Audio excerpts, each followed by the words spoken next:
Hello दोस्तों। एक doubt clear करने के लिए मैं ये वीडियो बना रहा हूँ। क्योंकि मैं बार बार ये कह रहा हूँ कि ये जो एलडीसी का हाई कोर्ट वाला एग्ज़ाम है ये प्रॉबेबली सबसे इजीएस्ट एग्ज़ाम है गवर्नमेंट जॉब लेने के लिए। ठीक है। लेकिन अभी आपकी अभी जो सोच है जो आपको इस एग्ज़ाम के लेकर उससे भी काफ़ी इजी है। और अभी तो आप शायद एग्री ना करेंगे, लेकिन एग्ज़ाम होने के बाद आप डेफिनेटली मेरी बात से एग्री करेंगे कि ये वाकई में जितना आपने सोचा है उससे काफ़ी इजी है।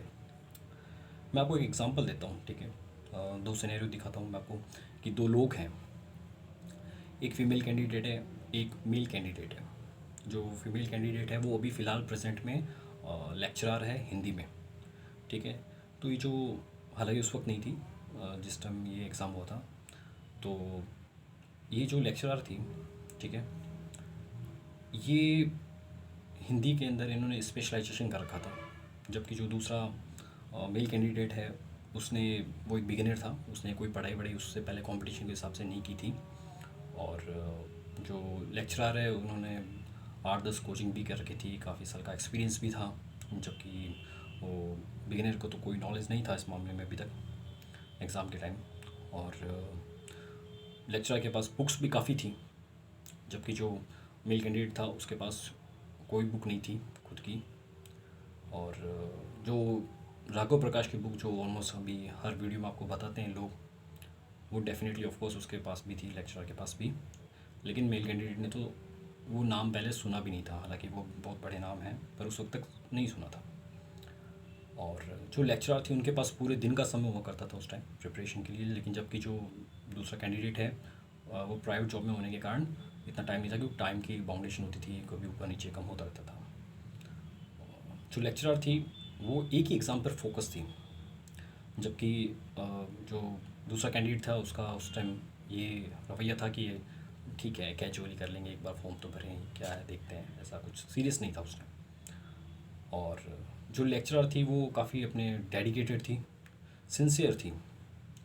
जबकि और जबकि जो दूसरा कैंडिडेट था उसने सिर्फ वो एक कैजुअल अप्रोच की तरह कि चलो यार पहला लाइफ का पहला एग्ज़ाम है, एक बार फॉर्म भर के देखते हैं कैसा होता है, आगे देखेंगे क्या है, हम तो देख रहे हैं कैसा है, वो एटीट्यूड लेकर एग्ज़ाम का फॉर्म फिल किया। और जो लेक्चरर थी उसका गोल ये था कि किसी भी कॉस्ट पे कि वो गवर्नमेंट जॉब लेनी ही है। ठीक है। जबकि तो वो सिर्फ एक ही जॉब पे एक ही एग्ज़ाम पे फोकस कर रखा था। जबकि जो दूसरा कैंडिडेट था उसने एक और भी फॉर्म भर दिया था, ये फरवरी में हाई कोर्ट एलडीसी की भरा था।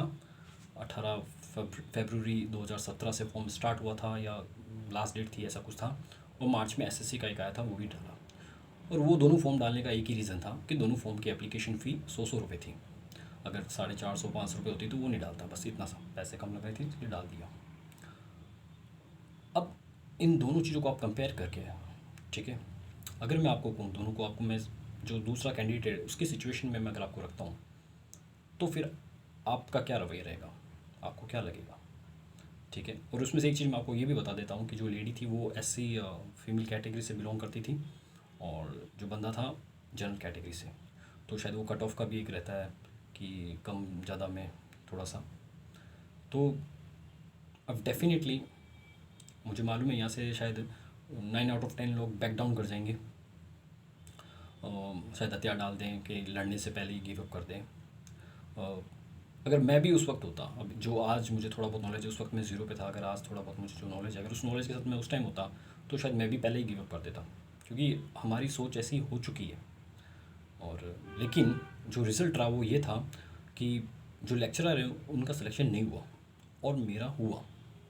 मैं ये आपको अपनी तारीफ़ करने के लिए नहीं बता रहा हूँ, बल्कि मैं बता रहा हूँ कि रियलिटी में हमारी सोच कैसी है अभी।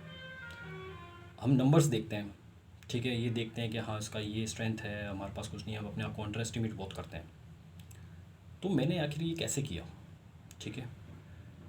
देखो कोई भी एग्ज़ाम होता है जो, उन सब की अपनी अलग अलग स्ट्रैटेजी होती है। अब आजकल ये वर्ड तो बहुत लोग यूज़ करते हैं, स्ट्रैटेजी, रणनीति, क्योंकि ये बहुत अच्छा फैसिनेटिंग होते हैं थोड़ा सुनने में। लेकिन इसका जो रियल मीनिंग है वो बहुत कम लोग समझते हैं।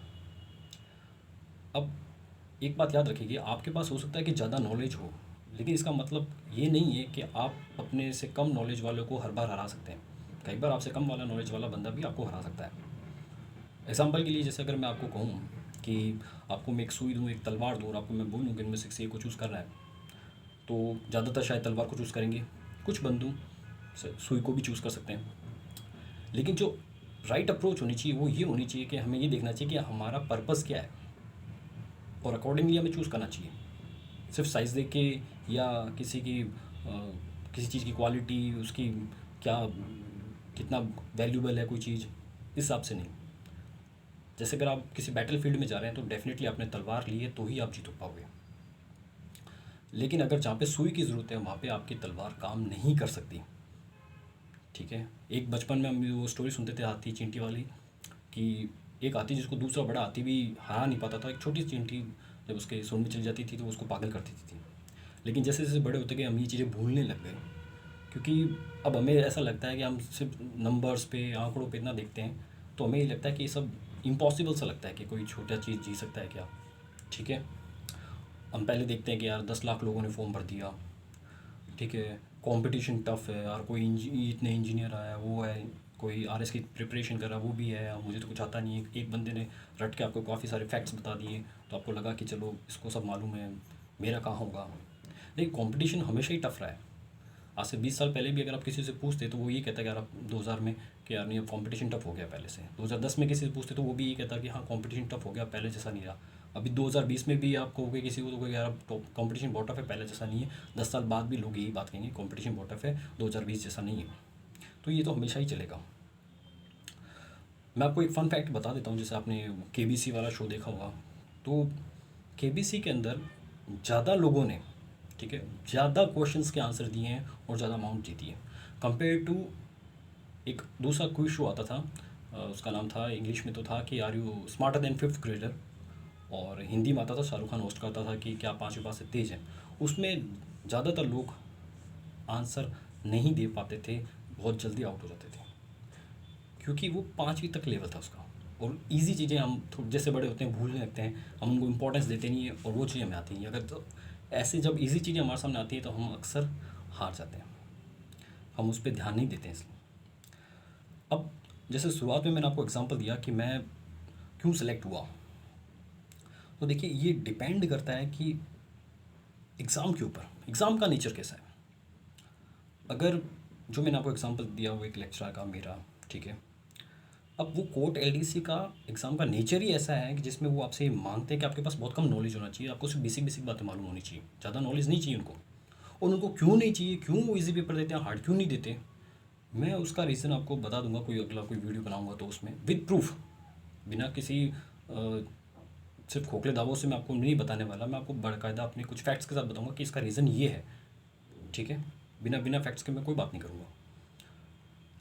अभी मैं बात आपको कह रहा हूँ कि अगर बात मान लीजिए, ठीक है,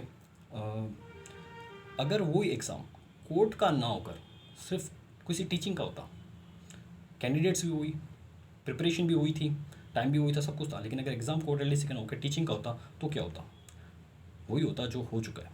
वो बंदी लेक्चरर बन गई, और मैं डेफिनेटली उस एग्ज़ाम को क्रैक नहीं कर पाता, क्योंकि उसका नेचर अलग है, उसकी डिमांड्स अलग है। तो आपको देखना पड़ेगा कि कौन सा एग्ज़ाम क्या डिमांड करता है। अब अब जैसे एक, आप एक कहावत है अपनी हिंदी में, जैसे कि अज्ञानी को भय नहीं और भय ज्ञानी के संग। मुझे उस टाइम कोई ज़्यादा फिक्र नहीं थी, मैंने किसी को घर पे भी नहीं बता रखा था। इनफैक्ट मेरा सिलेक्शन होने के बाद भी मेरे घर वालों को पता नहीं था कि इसने कोई एग्ज़ाम भी लिया है, सिलेक्शन भी लिया है। तो मैंने ऐसी कैजुअल भरा, ऐसी प्रिपरेशन की। मैं थोड़ा उस टाइम सोच तो रहा था कि प्रिपरेशन एसएससी की करूँ, क्योंकि हाई कोर्ट का एग्ज़ाम हुआ था 31 जुलाई 2017 को, और एसएससी का हुआ था, होना था 7 अगस्त को। लेकिन 31 जुलाई के बाद मेरा स्कोर अच्छा था, तो उसके बाद मैंने एसएससी की तरफ गया ही नहीं। मैं कहा ये ठीक है, यहाँ पे राजस्थान में मिल जाएगा पोस्टिंग अपने आसपास, तो बढ़िया है, देखेंगे। अब मुझे चीज़ें कम मालूम थी, पेपर में भी ये चीज़ कि आपको चीज़ें कम मालूम होनी चाहिए, और उसी कारण मेरी प्रिपरेशन मेरे एग्ज़ाम के नेचर से मैच की, इसलिए मैंने क्रैक किया। अब लेक्चरर जो बंदी थी, उनका क्या स्ट्रेटजी में थोड़ी सी कमी रह गई। चक्कर ये कि वो अपने सब्जेक्ट में तो स्पेशलाइज कर रखा था उन्होंने, हिंदी में उन्होंने 90 से अबव स्कोर किया था। इसका मतलब उनको तो मालूम था, एक उनका सब्जेक्ट तैयार था, क्योंकि 2 ही सब्जेक्ट थे उस टाइम, एक इंग्लिश और हिंदी। और फिर उन्होंने लेकिन टाइपिंग पे बहुत जोर दिया, 6 से 7 घंटे ट्यूशन पे टाइपिंग की, उसके बाद घर जाके की, ये वो। तो हालांकि टाइपिंग करनी पड़ती है, शुरू से ही करनी पड़ती है, वरना बाद में प्रॉब्लम होती है बहुत, क्योंकि टाइपिंग में टाइम लगता है। लेकिन फिर उन्होंने इंग्लिश के टाइम में क्या किया कि जो थोड़ा डिफ़िकल्ट चीज़ें उनको ज़्यादा करने लगी फोकस, और बेसिक चीज़ें छोड़ के बेसिक चीज़ें कौन पूछता है, क्योंकि इंग्लिश से ऑब्वियसली अगर जिनका हिंदी सब्जेक्ट होता है थोड़ा वो क्या इंग्लिश में इतना कंफर्टेबल नहीं करते ज़्यादातर लोग, मैंने ये देखा है। तो उन्होंने कोचिंग वोचिंग भी की, कोचिंग वालों ने भी भर भर के हार्ड जो मटेरियल होते हैं बड़ी मुश्किल वाले वो दिए, जैसे यूट्यूब पे दिखाते हैं। और उसके बाद फिर वही हुआ, पेपर इजी आया। अब ईडियम्स, फ्रेजेस, फ्रेजल वर्ब्स और ये सब कुछ आप कर रहे हो, पेपर आ रहे हैं बेसिक से, आर्टिकल्स भरना, ये भरना, डिटर्मिनर्स और ये टेंसेस, रिपोर्टेड स्पीच, वो इजी एकदम क्वेश्चन थे पर वो कर नहीं पाए। अब उस चक्कर में क्या हुआ कि जो जितना उन्हें इंग्लिश में स्कोर करना चाहिए था वो उतना नहीं कर पाए, और हिंदी में जहाँ उन्होंने इतना अच्छा स्कोर किया, लेकिन वहीं एक बंदा, जैसे उन्होंने इतने साल की प्रिपरेशन थी, स्पेशलाइजेशन किया था, इसलिए उन्होंने 90 से अबव मार्क्स थे उनके। लेकिन जहाँ मैंने 2-3 महीने हिंदी पढ़ी और पेपर ईजी था, और उस चक्कर में मेरे नंबर बन गए 85 मार्क्स। तो हिंदी के अंदर मेरे में और उनमें कोई ज़्यादा मार्जिन रहा ही नहीं। जबकि इंग्लिश के अंदर उन्होंने क्या किया, जो एज़ यूजल टफ प्रिपरेशन की, पेपर ईजी आ गया तो बहुत लोगों ने स्कोर कर लिया, और फिर वहाँ पे भी उनके थोड़े से मार्क्स कम रह गए। और इस चक्कर में क्या हुआ, जो कट ऑफ आई और उनके बाद जो उनका मार्क्स था उनके अंदर मार्जिन कम था। हालांकि वो जैसे कट ऑफ थी जनरल के 163 मार्क्स, और एससी में फीमेल में थी थोड़ी सी कम थी, तो उनसे उनके शायद 8-10 नंबर शायद ज़्यादा होंगे में भी। लेकिन इस एग्ज़ाम में क्रैक करने का जो फाइनल सिलेक्शन का एक ही तरीका है, वो ये है कि आप रिटर्न के बाद आप अच्छा खासा मार्जिन लेके जाए। मैं इस पर थोड़ा अभी डिटेल में बात नहीं कर सकता क्योंकि टाइम थोड़ा ज़्यादा हो रहा है, और फिर वीडियो अपलोड करने में बहुत प्रॉब्लम होती है, कंप्रेस करना पड़ता है, ये दिक्कत हो जाती है, तो मैं इस पर थोड़ा सा एक्सप्लेन बाद में कर दूँगा। तो मैं इतने एग्जांपल्स जो ये दे रहा हूँ ना, इसका मुझे मालूम है कि आपको ये डाइजेस्ट नहीं होगा ये बात कि नहीं ऐसा नहीं हो सकता, इतने ऐसे से नहीं हो सकता। आप किसी चैनल पे जाएंगे, वहाँ पे वो बड़ी बड़ी वो बुक लिस्ट देंगे आपको चैनल्स की, तभी आपको विश्वास होगा। लेकिन मैं आपको रियलिटी बता रहा हूँ, क्योंकि मैं आपका कॉम्पिटिटर नहीं हूँ, और आप जो ये कर रहे हैं, करने जा रहे हैं जो, मैं ये ऑलरेडी करके छोड़ भी चुका हूँ। तो मैं ये सोचता हूँ कि अगर मेरा एक्सपीरियंस किसी दोस्त के काम आ सके तो मुझे खुशी हुई। क्योंकि रीज़न ये है, जैसा आप अभी ये पेपर देख रहे हैं, ये आज सुबह का पेपर है, जब ये मैंने देखा तो इसमें ये हालत दे रखी कि जेवर बेच दिए, लोन ले रखे थे इतने सालों से, ये हालत है, वो है, कोई खेत बेच के नौकरी के लिए कर रहा है। तो मुझे लगा कि क्या सरकारी नौकरी लेना रियली में इतना डिफ़िकल्ट है, या कमी कहीं और है। इसीलिए मैंने ये वीडियो बनाया। मैंने कहा अगर किसी बंदे के, किसी के ये प्रॉब्लम है, सिचुएशन ऐसी है, जिसको लगता है कि नहीं मुझे गवर्नमेंट जॉब चाहिए किसी भी कॉस्ट पे एक बार, घर की सिचुएशन ऐसी है, या उसको लगता है मेरी एबिलिटी ऐसी कि मेरे को मिल जाए, तो मेरे ख्याल से गोल्डन अपॉर्चुनिटी है, इसको मिस ना करें किसी भी कीमत पे। ये इधर उधर में फंस कर आप मिस कर जाएंगे, बाद में आपको लगेगा कि ये हुआ, आप तो आप फिर आप बाद में पछताने के अलावा कुछ नहीं रहेगा। पेपर को लेवल के लेके मैं आपको एग्जांपल दे देता हूँ, जैसे कि ये देखिए, ये मेरे हिंदी का वो एलडीसी वाला पेपर था, ये लास्ट वाला क्वेश्चन था। अब लेवल ये है मेरा हिंदी का कि ये जो आप लास्ट क्वेश्चन दिख रहे हैं, ये मेरा क्वेश्चन गलत था, और मैं आपसे उम्मीद करता हूँ कि आपको ये आंसर आता होगा। मुझे आप इसका आंसर बताइए कि प्रागैतिहासिक वर्ड है, इसके लिए इसका क्या अर्थ होता है। अगर आपको इसका अर्थ मालूम है तो इसका मतलब ये हुआ कि मेरे उस समय जो लेवल था उससे तो आपका काफ़ी अच्छा लेवल है। ठीक है, ये मेरे लिए डिफ़िकल्ट क्वेश्चन है। मैंने 85 स्कोर किया था 99 में से, हिंदी में एक क्वेश्चन डिलीट हुआ था। तो आप देख सकते हैं कि आप कहाँ हो, और आप इधर उधर कहीं मिसगाइड ना हो जाएं, तो हाथ में आई हुई नौकरी कहीं हाथ से ना निकल जाए। और तो जिन लोगों को सीरियसली ये जॉब लेना है उनके लिए मैं कुछ भी वीडियो लाने की कोशिश करूँगा, जिसमें सब्जेक्ट और टॉपिक कहाँ से लेना है, कहाँ से सब्जेक्ट लेना है, कौन सा टॉपिक लेना है, कैसे पढ़ना है सब्जेक्ट को। 5-7 बातें ऐसी होगी जो मैं अगर आपको बता भी दूंगा वर्बली भी, कि जैसे कुछ क्वेश्चन बता दिए, कुछ बात बता दी, तो 2-4 क्वेश्चन तो उसमें से भी बन जाएंगे आराम से, इतना मुझे पता है, मैं श्योर हूँ। ठीक है, और नोट्स कैसे बनाने हैं, क्योंकि इसके लिए जो नोट्स बनेंगे ना, जो हाईकोर्ट एलडीसी के लिए, वो नोट्स आपको किसी भी एग्जाम में हेल्प नहीं करेंगे, सिर्फ इसके अलावा। और किसी और के है ना, वो इसमें हेल्प नहीं करेंगे। अगर आपको डिफिकल्ट लेवल तक चले जाओगे तो वो तो ऑब्वियसली करेंगे, लेकिन उतनी ज़रूरत नहीं है। जहाँ आपको, जैसे मैंने आपको बताया ना कि भाई मैंने 85 स्कोर किया, एक लेक्चरर ने 90 का किया, मैंने 2-3 महीने में इतने कर लिया, उसके पास सालों का एक्सपीरियंस था। तो वो जैसे कॉस्ट टू बेनिफिट रेशियो हम देखते हैं कि कितनी मेहनत पे हमें कितना मिला, तो आप देखोगे तो चीज़ें मेरे फेवर में गई थी। एग्ज़ाम जो कम नॉलेज वाले हैं उनको फेवर कर रहा था। क्यों करता है मैं उसका प्रूफ के साथ आपको बता दूंगा कि क्यों उनका ऐसा है। एग्ज़ाम तो डिफ़िकल्ट होनी चाहिए, फिर वो ईजी क्यों दे रहे हैं वो भी बताऊंगा। और जैसे ये एक है, ये भी देख लीजिए, ये मेरे पास किसी पुराने दोस्त ने दी थी वहाँ पे जाके। इसमें आप देखिए हाई कोर्ट का जो 2017 से पहले 2015 की हुई थी उसका भी पेपर पड़ा है इसमें, कि क्या था ये सामान्य ज्ञान में कौन से क्वेश्चन पूछे थे, मैं आपको बता दूंगा। जैसे आप कह रहे हैं इस बार आपके जीके का है, तो कैसा आएगा कैसा नहीं आएगा ये सब बताने की कोशिश करूँगा। वीडियो काफ़ी लंबा हो रहा है, मुझे रैप अप करना पड़ेगा। और पिछले वाले में भी बहुत प्रॉब्लम हो गई थी, अपलोड नहीं होते। मैं तो इतना टेक्नो फ्रेंडली बंदा नहीं हूँ और वो क्वालिटी भी काफ़ी बिगड़ गई उस चक्कर में, और पूरा दिन एक वीडियो में निकल गया। और 8-10 सब्सक्राइबर के लिए, मतलब अभी तक जुड़े हैं सिर्फ मेरे, तो 8-10 सब्सक्राइबर अगर देखते हैं, सिर्फ 8-10 सब्सक्राइबर ही हैं, उनके लिए फिर मेरा पूरा दिन लग जाता है। तो obviously cost to benefit ratio यहाँ पे भी मेरे फेवर में नहीं है इस बार। तो प्लीज़, अगर आप चाहते हो कि मैं इसी तरह आपके लिए हेल्पफुल वीडियो बनाता रहूँ, तो आप अपने खुद भी सब्सक्राइब करें, फ्रेंड्स को भी ऐड करें, ताकि मुझे कुछ थोड़ी मोटिवेशन मिले कि हाँ कुछ लोग हैं जन देखने वाले, और जो देखने वाले हैं उनको मैं अपनी तरफ से पूरा सपोर्ट करूँगा ताकि वो फाइनल सिलेक्शन लेके निकले। और कुछ बात है, क्वेश्चन का आंसर है वो आप मुझे बताइएगा। Thank you.